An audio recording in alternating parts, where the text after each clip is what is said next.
Okay mga Lods, isang magandang hapon sa inyo lahat. Andito tayo ngayon sa Bagong Siran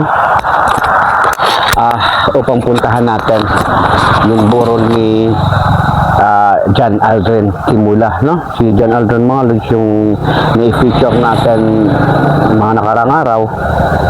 Akala natin okay na eh. Kanina lang isang masamang balita ang nakaabot sa akin na si John Aldrin ay pumanaw na. So, hindi tayo nagpapabaya sa mga ganito mga Lods, lalo pag batang involved. Agad tayong pumunta upang kahit paano makapagbigay ng kunting tulong. And thank you kay Ma'am Ria Gascon from Yukti. Nagpadala siya mga Lods ng tulong para dito sa pangangailangan sa burol ni John Aldrin. And thank you din kay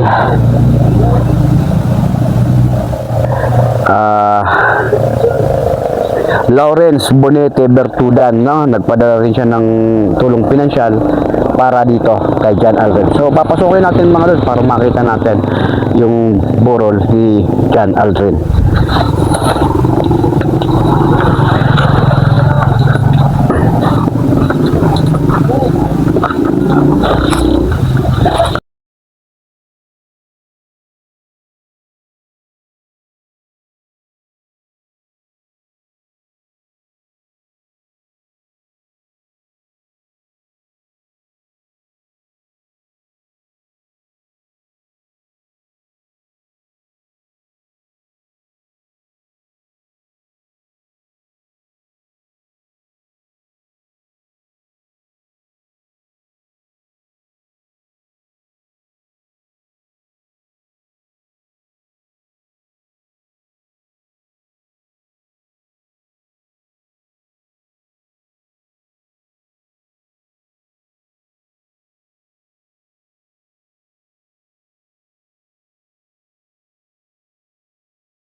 Okay, mga Lods, ito yung burol ni John Aldrin, ano? Medyo mabigat sa kalooban. Kahit ako, kasi pinagdaanan ko din. May pinagdaanan din na. Ito mga Lods, yung tinulungan natin nung nakarang araw. Akala natin okay na no? So, masakit sa magulang ni Aldrin, no? Ito yung itiyahin niya. Ito yung tatay niya mga Lods. So, kami humingi ng tulong mga Lods, ano? Medyo mabigat. Katulad ni Romeo na walang trabaho sa ngayon. So, sana matulungan natin, no? Ito si Aldrin, 10 taong gulang. Ito si Aida, yung tiyahin na siyang nagiging kontak ng mga Lods, ano? So, kahit hindi ko tanongin Aida, alam ko masakit, no? Napakasakit, tiyahin lang to mga Lods, ha? Pakaisili ko nga niya. Pakaisili ko na gano'n. Mapunta ako dito yung may mga tinulungan na ako, Lods, no? Pero dito lang ako talaga nagpunta na yung kika. makaramdam ng kakaiba, no? Kasi inansil ko yung ibang mission ko ngayong araw na itong mga Lods dahil kay Aldrin, no? Alam niyo kung bakit? Kasi yung nararamdaman ng magulang ni Aldrin, nararamdaman ko rin sa ngayon. Ganito rin eh. Parehas na kaso lang mga Lods eh. Nung pumunta kami ng ICU sa Birac, kung saan nakahiga yung anak ko noon, yun din, yung kinalalagyan ni Aldrin. Kaya si Inday, hindi talaga siya sumilip sa kwarto kasi sariwa pa sa amin eh. So ito mga Lods, ito. Manawagan ka ay, para mga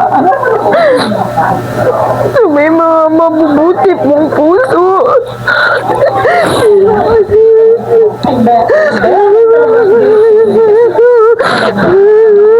Hindi mo kami ng tulog. Para mo kaya Aldrin.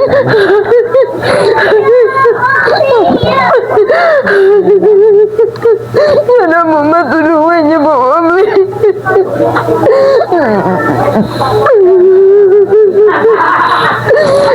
Okay mga Lods, medyo mabigat talaga, no? So, gusto kong pasalamatan si Ria Gascon from Bagasbas, UK, ano? Nagpadala siya ng kaagad na tulong para sa burol ni Aldrin, and may mga gusto pang magpaabot ng tulong mga lods, kaya pumunta ako dito para makita yung kalagayan ng burol ni Aldrin, ano? So si Lawrence Bonete, kasamahan sa trabaho ng tatay ni Aldrin, nagpadala din ng 1K kaninang umaga.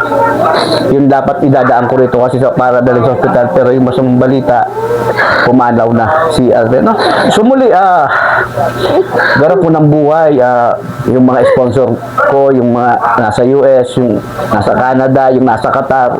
Eto, lumalapit kami muli na sana matulungan natin yung pamilya ni Aldrin sa pang-araw-araw na buro, no? Muli kumakatok sa inyong mga puso na sana matulungan natin yung pamilya ni Aldrin. So, ang buong One Team nakikiramay sa pamilya, no? So, sana matulungan natin kahit sa kunting paraan, no? Napakahirap kasi nang walang-wala talaga. So, sana matulungan natin mga lods. Muli, Barangay Bagong Sirang, have a nice day mga lods.